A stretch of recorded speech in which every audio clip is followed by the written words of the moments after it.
Guns का use किया जाता है। इसके अंदर CO2 सिलेंडर रहता है।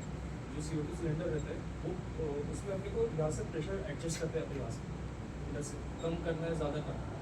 जनरली एक फॉर्मूला यूज़ होता है, एक बार पे 3 मीटर्स तक के डिस्टेंस जाता है, तो उसके अकॉर्डिंग हम रेंज फाइंडर होता है, उसके अंदर क्या होता है, डिवाइस से पहले आँख में लगाते हैं उसको और बटन प्रेस करते हैं जैसे कोई सब्जेक्ट के सामने, तो एग्जैक्ट उससे डिस्टेंस बता देंगे। जैसे अप्रॉक्स बताएगा वो 90 मीटर्स बता दें। तो जैसे कि मैंने आपको कहा कि एक बार पे 3 मीटर जा रहा है, तो 19 के लिए 6.5 समथिंग रहना पड़ेगा। एकदम एक्सेस भी प्रेशर नहीं चलाना, जैसे आपने 7-8 कर दिया कि क्या होता नहीं, ऐसा नहीं होता। एक्सेस प्रेशर रहेगा तो वो स्किन को पियर्स करके बहुत अंदर चल जाएगा और सीरियस इंजरी दे सकता है। हम उसको रेस्क्यू करने जा रहे हैं, उसको एडिशनल उसको ट्रीटमेंट देना पड़ सकता है ऐसे। और वही अगर हम प्रेशर अगर हम कम देते तो डार्ट प्रॉपर ट्रेजेक्ट्री फॉलो नहीं करेगा और जल्दी नीचे गिर जाएगा। और हमारी गन्स उसके लिए प्रॉपर अच्छी कंडीशंस में होना बहुत ज़्यादा ज़रूरी है। अगर इसका वाइसर वगैरह ढीला है तो जो प्रेशर है उसका अपन जितना दे रहे हैं उतना एक्चुअल उसमें शो करेगा, बट एक्चुअल में उतना रहेगा नहीं उसमें, तो वैसा रहता है। जनरली हम टाइगर्स के लिए 7 ml वाला हम डार्ट यूज़ करते हैं। ज़्यादा बड़ा एकदम हेवी टाइगर्स के लिए कर सकते हैं, अप्रॉक्स जो 220 के ऊपर केजीज पे जाते हैं उनके लिए कर सकते हैं, लेकिन उतना किया नहीं जाता क्योंकि उतनी ज़्यादा वेट की कोई टाइगर्स है नहीं। 7 ml किया जाता है, जिसके अंदर कैसा रहता है, केटामाइन और ज़ाइलेज़िन, ये जो 2 मेडिसिन होती है, आपको अभी इसमें दिखाऊंगा मैं कौन कौन सी वो मेडिसिन होती है। जो हमारी केटामाइन होती है वो मसल को रिलैक्स करती है, और जो बेहोश होते हैं वो ज़ाइलेज़िन से होते हैं। So it's only up to the veterinary doctor, तो ये हमें खुद से डोजेस प्रिपेयर करने हैं। लेकिन स्टिल मैं आपको थोड़ी बहुत मतलब उसकी जानकारी देता हूँ। जो भी डार्ट के लिए जो भी मेडिसिन है वो डॉक्टर ही बनाएंगे, हमें खुद से कभी भी उस चीज़ को हाथ लगाना नहीं है। पशु वैद्य अधिकारी के प्रेजेंस में ये सारी चीज़ें करें। हम बस इतना कर सकते हैं कि उन्होंने अगर हमें प्रिपेयर करके दिया है डार्ट, तो हमको गन हैंडलिंग प्रॉपर से आनी चाहिए, जिसके कारण हम उसको प्रॉपर डार्ट करते हैं। तो उसके लिए हमको थोड़े बहुत उसके बेसिक्स पता होने चाहिए। ये सिंगल बैरल गन है, मेड इन जर्मनी, एंड इसके अंदर टेलीस्कोप लगा है, जिसके अंदर अब हम प्रैक्टिकल करेंगे तो आप उसमें उसको प्रॉपरली देख पाएंगे कि उसको कैसे डिटेक्ट करना है ऑब्जेक्ट को और कैसे उसको शूट करना है। जनरली कैसे रहता है, अगर गन प्रॉपर है तो जैसे दिख रहा है वहीं पे एग्जैक्ट उसका निशाना लगेगा, लेकिन अगर गन में डिफेक्ट है, बहुत टाइम से उसको रिपेयर किया नहीं है, तो कभी कभी प्रैक्टिस डार्ट से उसको चेक करना पड़ता है, क्योंकि अपन ऊपर शूट करते हैं तो कभी कभी नीचे जाते हैं, और नीचे शूट करते हैं तो कभी कभी ऊपर जाते हैं, थोड़ी सी वेरियंस आता है ऐसे। एंड जनरली ये डार्ट ये अप्रॉक्स 3 ml का डार्ट। तो अगर हम केटामाइन और ज़ाइलेज़िन का अगर हम कॉम्बिनेशन बनाते हैं तो उसके अंदर कभी भी ज़्यादा क्वांटिटी में केटामाइन होता है, और जब भी उसके अंदर फिर भी जो अगर जानवर है वो पूरी तरीके से अगर बेहोश नहीं हुआ है तो उसको बूस्टर डोज में हम केटामाइन देते हैं, मसल रिलैक्स करता है बेसिस में। और हमें कभी भी रेस्क्यू करते हुए कभी भी घाई गड़बड़ी नहीं करनी चाहिए, हमें प्रॉपर थोड़ा में थोड़ा वेट करना ही चाहिए। क्यों? क्योंकि रेस्क्यू टीम के ऊपर भी मतलब उनकी जान पे भी बात आ सकती है। हमको पहले प्रॉपर टाइगर की बॉडी मूवमेंट्स वगैरह ऑब्जर्व करने पड़ते हैं। जैसे अगर हमें दिख रहा है कि टाइगर सो के स्टिल सेफ डिस्टेंस से टेलीस्कोपिक पोल रहता है जो एक्सटेंड होता है, तो हमें पहले सबसे पहले उसके ईयर्स बहुत ज़्यादा सेंसिटिव होते हैं, वो उसके वहाँ पे पोक करके देखना पड़ता है कि अगर वहाँ मूवमेंट नहीं है तो समझ में आता है कि नहीं हिज डाउन। और कुछ टीम्स ऐसे होते हैं जो बहुत घाई में रेस्क्यू करते हैं, उसके कारण बाकियों के जान पे भी मतलब इक्वली रिस्क पैदा होता है। जैसे TTC की टीम्स आई थी, TOI 22 मेल टाइगर को जब यहाँ से रेस्क्यू किया गया था देवला पार्क के 15 फीट से, तब वहाँ उनने नाइट टाइम में वो किया था और बहुत रिस्की था। लाइक तब की सिचुएशन ऐसी थी कि हम पास जा रहे थे, वो हमें बोला जा रहा था कि वो डार्ट हो चुका है, हम पास जा रहे थे और टाइगर उठ के भाग रहा था। So it was very risky situation, so it is also not a joke.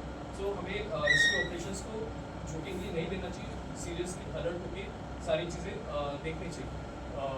क्योंकि ऐसा 3 से 4 बार हुआ था कि हम बोल दिया गया था कि डार्ट हो चुके हैं, हम उतर रहे हैं और वापस टाइगर जैसे खड़ा हो रहे हैं, हम भागते वापस गाड़ी में आ रहे हैं। जब फाइनली फिर वो बोला गया उसको डार्ट हो गया, लेकिन still tiger was not down, he was awake conscious and he was moving his head.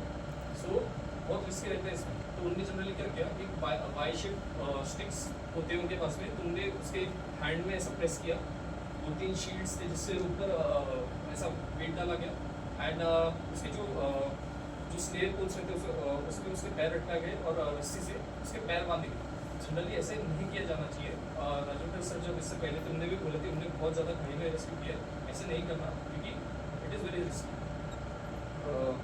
And इसको प्रिपेयर करने से पहले कैसे रहते हैं, देखिए ये डार्ट के सामने डिफरेंट साइजेस ऑफ सिरिंजेस रहते हैं।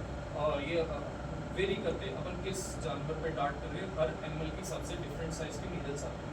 जैसे वाइल्ड बॉर के लिए एकदम मोटा और लंबा रहेगा, और वही जैसे बंदर को अगर हमें रेस्क्यू करना है उसमें छोटा रहते हैं और 3 ml का डार्ट यूज़ करते हैं।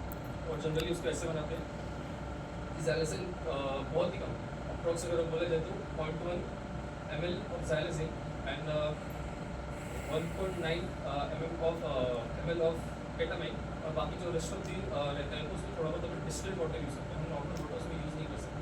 नॉर्मल वाटर का इसलिए रिस्क नहीं ले सकते क्योंकि नॉर्मल वाटर के अंदर जनरली काइंड ऑफ ये रहते हैं, कैल्शियम हो गया, मैग्नीशियम एंड ऑल, ये सब रहते हैं, तो उससे कॉम्प्लिकेशंस आ सकते हैं। तो इसलिए ओनली डिस्टिल्ड वाटर ही मतलब सिरिंज भी यूज़ किया जाता है। इस पर ऐसा करते हैं, सामने से इसको ओपन किया जाता है, नीडल को रिमूव किया जाता है फोर्सेप्स से। मैं आपको दिखाता हूँ क्या होता है डिवाइस। ये हमारा फोर्सेप्स, ठीक है, यहाँ से इसको रिमूव किया जाता है। जब ये हट जाता है देन ऊपर सिरिंज से अब जैसे डॉक्टर बनाते हैं वो उसके अंदर इसमें मेडिसिन इंजेक्ट करते हैं। जब पूरी तरीके से मेडिसिन इंजेक्ट हो जाती है देन वापस से फोर्सेप्स को टाइट किया जाता है। एंड सामने में होल होता है, तो होल के ऊपर में स्लीव लगाई जाती है।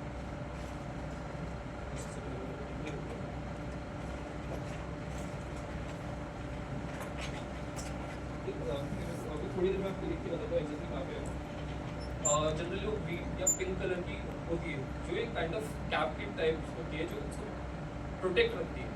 और हम बैक साइड से ये है बैलेंसर, इससे कैसे रहता है कि प्रॉपर बैलेंस बना रहता है जब हम डार्ट करते हैं। इसको रिमूव करते हैं और यहाँ से ये होता है इंजेक्शन, यहाँ पीछे से हम हवा उसके अंदर पंप करते हैं, यहाँ से ऐसा करते हैं।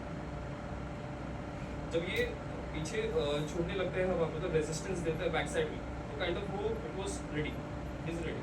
देन उसके बाद में हम इसके बैक में जैसे बैलेंसर लगाते हैं। बैलेंसर लगाना बहुत ज़रूरी है, उसी के कारण उसका प्रॉपर ट्रैजेक्टरी फॉलो करेगी और ये डार्ट होगा।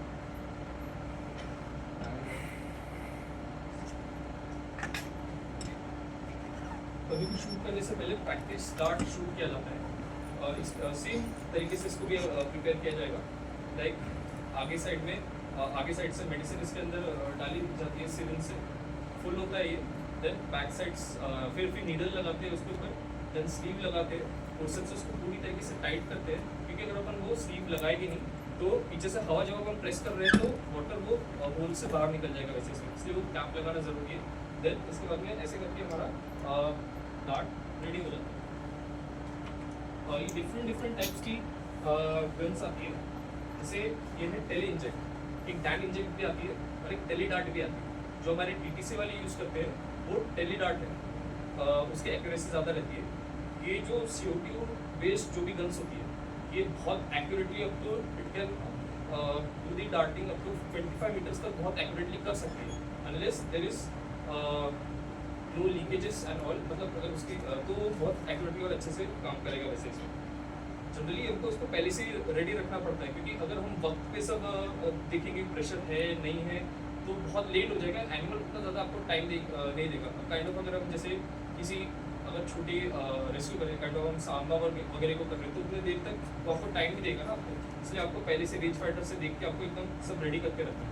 यहाँ से आपको प्रेशर बढ़ाते भी आता है इस बटन से, और इससे कम भी करते आता है इससे। तो इसमें अप्रॉक्स 16 बार तक का प्रेशर है। तो अगर आप इस चीज़ को देखें, एक बार में जैसे 3 मीटर करते हैं तो 16 से अप्रॉक्स आप ऐसे पकड़ लीजिए 48 मीटर्स तक जाता है। वो सिर्फ नाम भर के, लेकिन एक्जैक्टली उतनी दूर तक जाता नहीं, एक्यूरेसी उतनी फॉलो करती नहीं। जो जितना छोटा डार्ट रहेगा वो उतने ऐसा एक्यूरेटली लगेगा वो।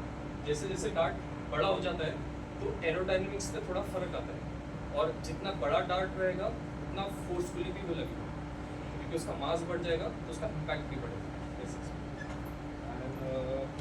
जैसे ही बेहोश हो जाता है टाइगर या जो भी एनिमल है, तो सब कुछ सारी फॉर्मेलिटीज़ क्या होती है, जनरली उसका वेट चेक किया जाता है, देन उसकी पूरी स्केल्स, उसकी हेड टू टो तक जो उसकी टेल तक है पूरी लेंथ मेजर की जाती है, उसके कैनाइंस देखी जाती है, अप टू कितने इंचेस है, सब कुछ हो जाने के बाद में उसको सेफली केज के अंदर ले जाके रखा जाता है।